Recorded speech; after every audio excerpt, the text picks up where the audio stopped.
날수의 무서운 라디오. 같은 꿈을 계속 꾸었다.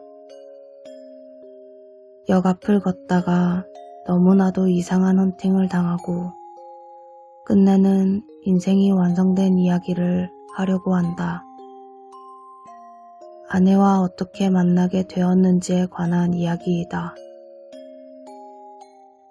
나는 어렸을 때 1년에 한 번씩 늘 같은 꿈을 꾸곤 했다. 중학교 무렵까지 매년마다 그 꿈을 꾸었던 기억이 난다. 클로버가 곳곳에 피어있는 들판에서 머리를 양갈래로 따은 여자아이가 뛰어다니는 꿈. 이 꿈을 꿀 때면 왜 그런지는 몰라도 이제껏 느낀 적 없던 종류의 행복감을 느끼며 조용히 바라보고 있었다. 고등학생이 되고 나서는 꾸지 않다 보니 어른이 되고서는 까맣게 잊고 살고 있었다. 어느 휴일 서점에 들렸다 돌아오는데 저기요 하고 웬 여자가 어깨를 두드렸다. 나 말인가? 싶어서 헤드폰에서 귀만 내밀고 네? 하고 되물었다. 오묘한 얼굴로 저와 어디선가 만나지 않으셨나요? 라고 질문해왔다. 아는 사람인가 싶어서 얼굴을 찬찬히 살펴봤지만 도무지 생각이 나질 않았다. 아니요, 아마 잘못 보신 것 같은데요. 라고 웃으며 대답했다. 여자는 찜찜하다는 듯 아, 그렇군요. 죄송합니다. 하고 고개를 숙였다. 그리고 갑작스레 얼굴을 훅 들더니 저 그쪽한테 첫눈에 반했어요. 저랑 사귀어주지 않으실래요? 라고 고백을 해왔다. 나는 이런 게 헌팅인가 싶었다. 전혀 인기가 없던 나는 여자한테 고백을 받았다는 것만으로 날아오를 듯한 기분이었다. 잘 부탁합니다. 라며 조금 폼도 잡아보았다. 여자도 웃으며 그럼 연락처를 알려주시겠어요? 하고 휴대폰을 건네와 그날부터 연락을 하게 되었다. 나는 친구들에게 헌팅을 당해서 여자친구가 생겼다고 말하면서 자랑을 해댔다. 하지만 여자친구는 어쩐지 데이트를 할 때도 연락을 할 때도 무리하고 있는 느낌이랄까. 정신이 딴 데 가 있는 느낌이었다. 처음에는 긴장이라도 한 걸까 싶었지만 점점 나를 사랑하지 않는 건 아닐까 하는 생각이 들 무렵이었다. 그래도 그럭저럭 3달 정도가 지난 어느 날 같이 드라이브를 가게 되었다. 차를 타고 가자는 이야기를 꺼낸 순간 여자친구의 얼굴이 가면처럼 굳어지면서 당황했지만 곧 웃으며 그래 좋아. 나도 드라이브 가고 싶었어. 가자. 라고 대답했다. 당일 여자친구를 만나자 엄청 큰 배낭 같은 걸 메고 왔었다. 소풍도 아닌데 뭘 이렇게 많이 싸웠어? 하고 웃고는 꽤 시골인 동네를 떠나 평소와는 다른 도시 쪽으로 나가보기로 했다. 그날 여자친구는 너무 신나 보였고 반짝반짝 빛나 보였다. 역시 수수한 시골보다는 도시 쪽이 즐겁겠지. 잘 왔다는 생각이 들었다. 꽤 멀리 차를 타고 나오다 보니 여자친구가 만들어준 주먹밥이나 샌드위치를 먹기도 하고 차 안에서 둘이서 이런저런 이야기도 나누고 나도 너무 좋고 즐거웠다. 이후에도 가끔 드라이브 데이트를 하게 되었고 여자친구는 매번 이것저것 만들어 와서 오붓한 데이트를 즐겼고 마음의 거리가 줄어든 느낌이었다. 그러던 어느 날 언제나 그렇듯 여자친구 집 앞에서 여자친구를 태우고 운전을 하는데 그녀가 조수석에 앉자마자 입을 열었다. 오늘인가 보네, 아마. 응? 뭐가? 하고 묻자 나 뭐라고 말했어? 라고 웃으며 대답해서 좀 당황스러웠다. 하지만 오늘 어디 갈 거라고 이야기를 하다 보니 평소와 똑같았기에 평범하게 데이트를 마치고 저녁을 먹은 뒤 돌아오는 길에 올랐다. 계절은 겨울, 주변은 산길이라 벌써 어두웠다. 내일은 영화래. 정말 큰일이다. 하고 이야기를 나누며 운전을 하고 있었다. 잠시 후 어쩐지 여자친구의 목소리가 굳어버린 느낌이 들었다. 재빨리 얼굴을 바라보자 왠지 눈이 풀린 것 같았다. 왜 그래? 괜찮아? 많이 추워? 하고 묻자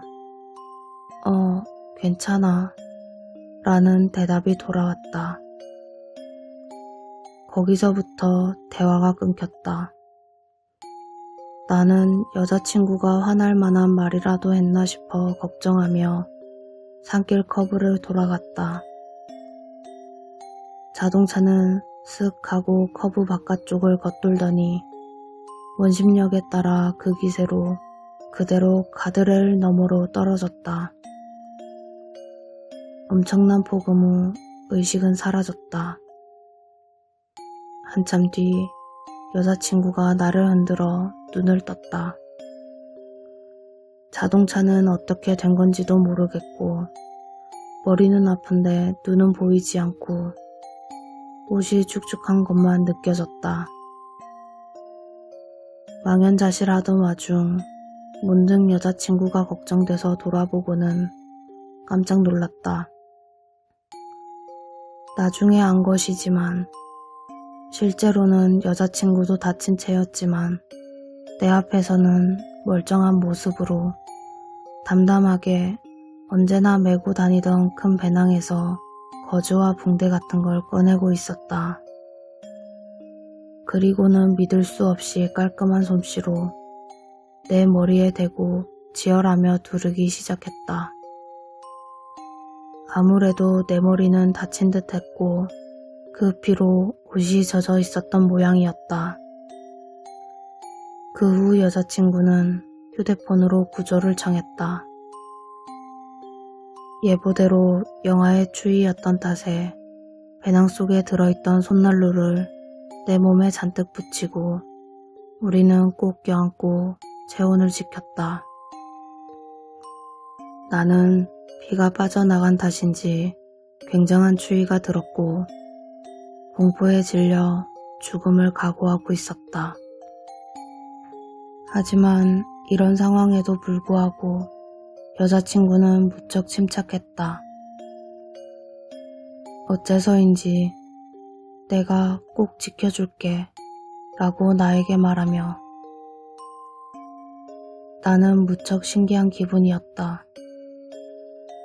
잠시 뒤 멀리서 사이렌 소리가 들려오고 둘이 같이 구조됐다. 병원에서 치료를 받던 도중 나는 여자친구에게 그 응급치료 솜씨는 무엇이었는지 물었다. 여자친구는 갑자기 울기 시작했다. 그리고선 사실 나 알고 있었어 라며 믿을 수 없는 이야기를 꺼내기 시작했다.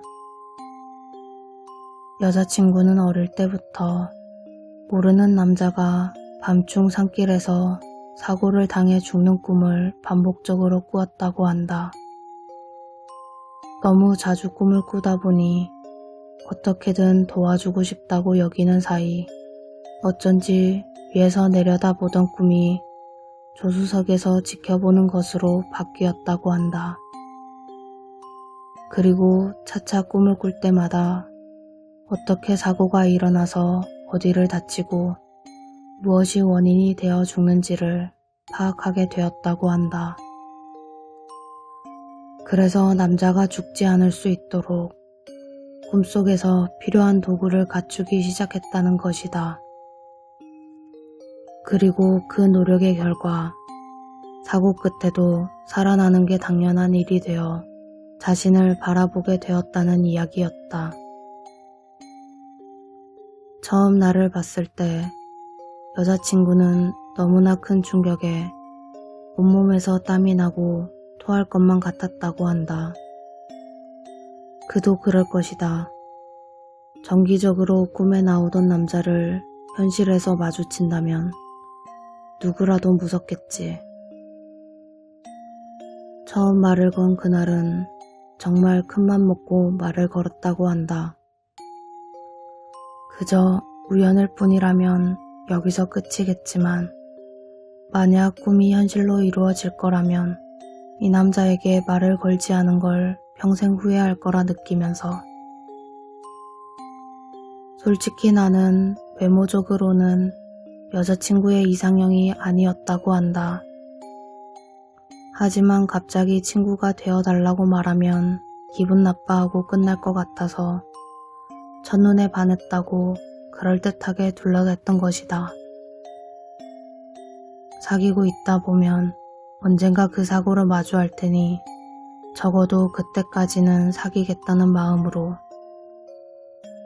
나는 그 이야기를 듣고 통곡했다.